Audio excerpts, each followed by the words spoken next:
এবারে দেখুন এই ৬০-৬২টা মুসলিম অধ্যুষিত সিট যদি ছেড়ে দিই, ২৩৪টা রইল।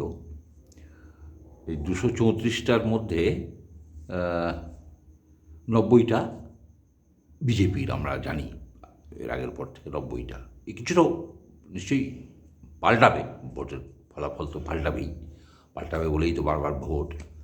তো বিজেপির স্যাঙ্গুইন ছিল ৯০টা সিট।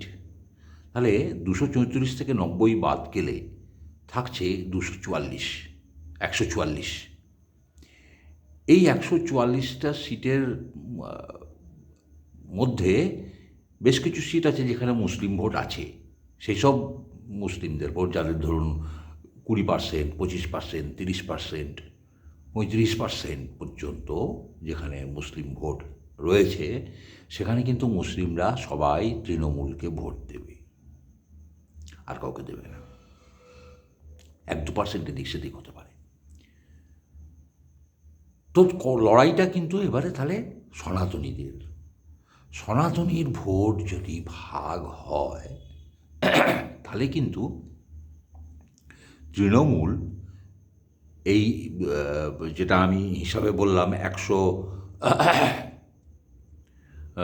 ২৩৪ থেকে ৯০ যদি বাদ যায়, ১৪৪টা সিট, এর মধ্যে আমি ধরলাম ১২০টাই ধরলাম, যদি তৃণমূল পেয়ে যায় আমাদের ভুলে, তাহলে দেখবেন ড্যাং ড্যাং করে ওই যে মুসলিম দলগুলোর জোট হয়েছে, ৫-৬টা মুসলিম দলের যে জোট হবে ভোটে, তাদের প্রাপ্য ধরুন আমি ধরলাম তারা ৬০টাই পেল, তাহলে খুব অনায়াসে এরা সবাই মিলে সরকার করবে।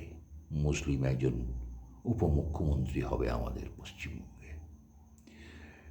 এটা হবে যদি আপনি সচেতন হন। দেখুন, প্রত্যেক ভোটে দেখা যাবে হিন্দু ভোটের ৬০% ভোট দেয়, বাকি ৪০% ভোট দেয় না।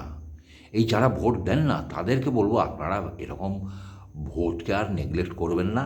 ২৬-এর ভোটটা আপনারা একটুখানি গা হাত ছেড়ে বেরোন দিতে। ভোট না দেওয়ার যে লোকগুলো আছে, তারাই কিন্তু ভোটের ফলাফলটাকে বেশি প্রভাবিত করে। যারা ভোট দেয় তারা কি প্রভাবিত করে আমরা তো জানি, আর যারা দেয় না তারা কিন্তু বেশি প্রভাবিত করে। কেননা সেই মতটা কিছুই আমরা জানতে পারি না। আরে বাবা, নোটাতেই দিয়ে আসুন না ঘুম থেকে উঠে, ভোট যদি কাউকেই পছন্দ না হয়।